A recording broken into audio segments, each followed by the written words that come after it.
Lord, you are awesome. Awesome, awesome, awesome.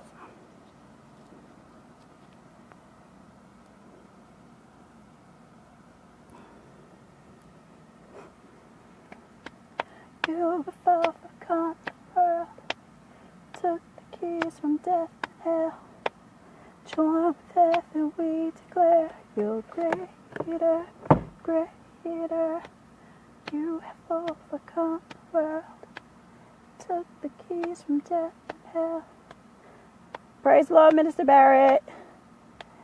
Join with heaven, we declare you're greater, greater. Oh, oh. Hey, Tiffany. Hey, you guys. Hey, you want to drive? No. Can you drive so I can finish this live video that I'm on right now? Because it is fire. That's why. Because it is fire. And I'm so excited. So can you?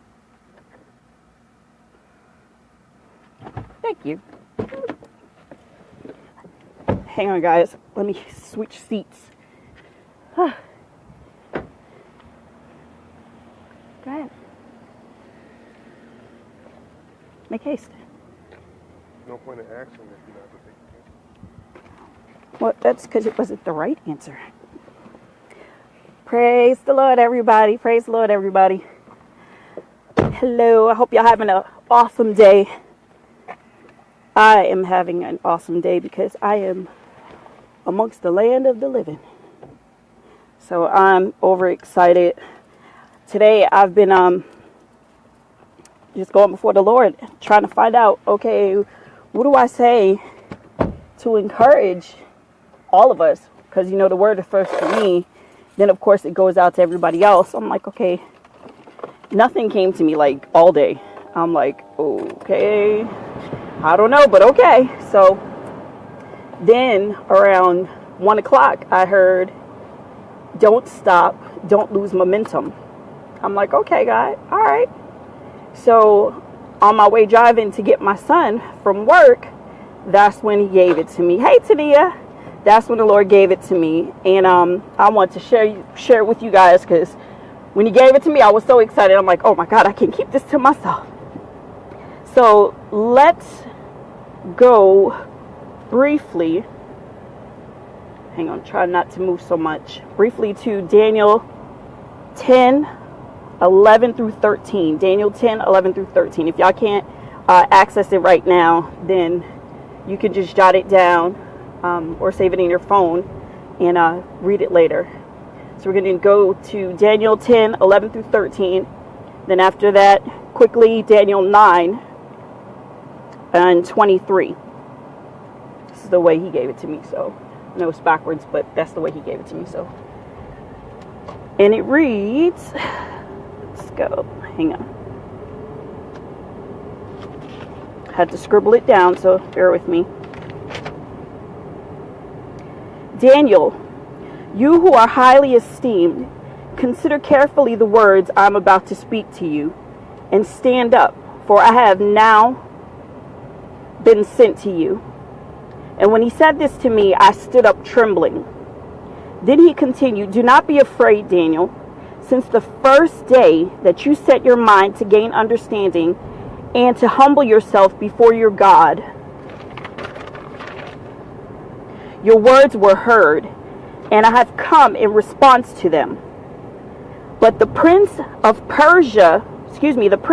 Persian kingdom, who we know is Satan, resisted me 21 days. Then Michael, one of the chief princes, came to help me because I was detained there with the king of Persia. Then the Lord gave me 9:23, Daniel 9:23. As soon as you began to pray, a word went out, which I have come to tell you, for you are highly esteemed. Therefore, consider the word and understand the vision. The Lord is telling us all, don't stop and don't lose momentum. I know that you may see the answer, the light at the end of the tunnel, the check is in the mail, it's coming. Don't lose momentum.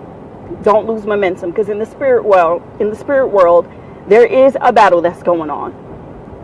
And if you lose momentum, if you stop, the enemy, the Prince of Persia, is going to get in and block the blessing God already has en route to you. Don't stop. Don't lose momentum.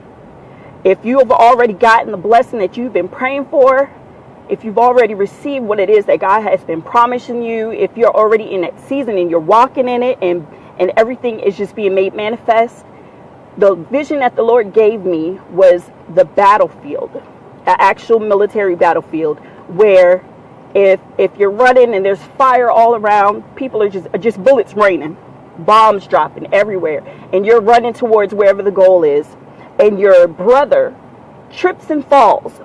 You stop, grab him by the arms, and pull him along. Pull him along. So if you see your brother or your sister or what have you in the Lord slipping, if you see them tripping and falling, if you see them doing things that's not going to edify them or it's not going to strengthen whatever God has for them, grab them by the arm. Grab them by the arm. Let them know, we can't stop here. We can't stop here. This is not the finish line. We can't lose momentum. Don't slow down. Yeah, your legs might be tired. You might be a little weary. Don't stop now. Don't stop now. What God has for you is right on the other side. It's right there. It is right there. Oftentimes when we pray, we think that God hasn't heard us. We think that he's not hearing our prayers. But can I tell you, this weekend, I had a situation come up and I was frustrated. And it had been like that for a while, but it was off and on. As soon as I prayed to God, instantly he sent help. And I didn't just pray, I just kept praying. I know you hear me. God, I know you hear me. And in my heart of hearts, I knew he heard me. And it's not about a feeling or anything like that. It's about that gut feeling, just that knowing within yourself that God hears you. And that only comes from a close relationship with him. You have to cultivate a relationship with him in order to get that feeling deep down in your knower. It just comes with that. So he answered that prayer straight away. The next day, we got an answer. This Saturday, same thing. He told me to come to him and pray. Pray to him, instant breakthrough. So when I tell you, if you don't lose momentum, whatever it is that you desire, whatever it is that God has for you. Hey, Sylvia, how are you? Hey, Antonio, hello. Whatever it is that God has for you, he is going to deliver it. He's going to deliver it, but don't lose momentum. Don't stop. Don't slow down just because you see the light at the end of the tunnel. You can't stop here. You can't stop here because the enemy is just waiting to jump in and to block whatever it is. He can't steal it. Oh, but he could block it. He could block it. Just like he had Gabriel blocked. It's kind of like, I don't know if you've ever been bullied and somebody stands in your way, and if you move to the left, they block you. If you move to the right, they block you. Whatever way you try to go, they block. That's Satan. He's the bully. But guess what? No weapon formed against you shall prosper, and every tongue that rises against you shall be condemned. But you have to stay. You have to stand in that position. Just like when Jehoshaphat was going to battle, he told them, we're not going to need to fight in this battle. We're not going to need to fight. So guess what? Take your position and stand there.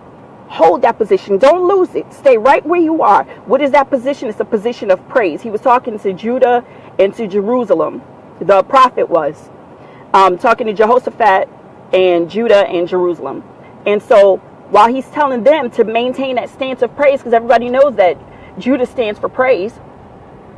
So if God is telling us to maintain that stance of praise, don't lose it. Don't lose momentum, because you're not going to have to fight. It's already won. But you don't want your blessings blocked. You don't want the enemy to get in and slow down the process. You don't want him to get in and cut off what God is doing, and delay what God is doing, because he's able to do that. However, he ain't going to win. He ain't going to win. I thought about how he was saying from the first day that you set your mind again to understand and to humble yourself before God. I thought about the message this morning about laying prostrate before the Lord. I'm like, God, you are amazing. You are awesome. You are absolutely awesome. So if we just sit down, just take a pause and get before his face. I mean, get way down low, get way down, just lay it out. And when you lay prostrate before the Lord, it's a very open posture that you have. There's no protection or anything like that. You're completely wide open. You're not blocking your core. You know, it's not a defense mode or anything. You're just completely open, completely vulnerable. So when you humble yourself and you get in that position and you get your mindset to where you want to hear from the Lord, you want to understand, why is this thing going on? Why do I not have gas? Why am I chilling on E every single day? Why do I not have food except for one, somebody may come in and have mercy on me and bring me a sandwich or something like that? Guess what? God is not going to forsake you. You're going to get to whatever it is you need to go to. If you need to get to work, guess what? You're going to get to work. If you need to get to your play date, whatever it may be, if you need to get to your piano lessons, guess what? You're going to get there. You may not have an abundance that you see yet, remember that you see yet, but guess what? It's coming. It's coming. Just don't stop and don't lose momentum. Don't stop and don't slow down. It's right there. It's right there. Guess what? God's not going to leave you hungry. Oh, you may not have steak, but guess what? You better chill with them ramen noodles or them pancakes and be happy because your belly got something in it. I'm just keeping it real. I'm keeping it 100. So, but don't lose momentum and don't stop. If you see your brother slipping, you see your sister slipping, pull them, drag them. Sometimes we need somebody to snatch us out the fire. Sometimes we need somebody to encourage us. Sometimes we need somebody to recenter our thoughts, because we should be thinking heaven downward. But sometimes the flesh gets the best of us and we take our eyes off of the Lord. Sometimes we take our eyes off of him and start looking at the waves that are crashing around us, and he doesn't want us to do that. So if you see somebody that's slipping in a little bit, if you see your sister's slip is hanging from under her skirt, tell her, hey sis, pull up. You need to pull up. You need to pull up. And that's all you have to do. And if they don't receive it, guess what? Go to your prayer closet, because the same God that answered immediately is the same God that will step in. He's not going to leave you hanging. He's not going to say, oh, that's your sister so-and-so. Nah, I'm not going to answer the prayer for that. No. He don't have no respect to person. He's going to answer for everybody, because he's a good father and he loves us and he wants all good things for us. Even if he takes a bad situation and use it for our good, he wants all good things for us. So even though you may not be you may not see the overflow and the abundance right this moment, don't stop. Don't slow down. Don't lose momentum. Keep going. Keep going. Keep going. So that is what God has for us today, for this week. I pray that you guys be blessed, that you remember when you're up against it, when the Prince of Persia is coming for you this week, because he's going to try. What he's going to do is he's going to try and snatch this word so that you don't maintain the strength, so that you don't get strengthened, so that you give up. But guess what? Keep going. Keep going. Remember, don't stop and don't lose momentum. And I love you guys. I love you guys. You guys are awesome. So I am going to sign off. I know that was kind of short, but man, I couldn't wait. I couldn't wait. I was like, oh my God, this is awesome. Lord, thank you. So I hope you guys are blessed. I thank you so much for coming in, every last one of you. I love you guys. See you later. Bye-bye.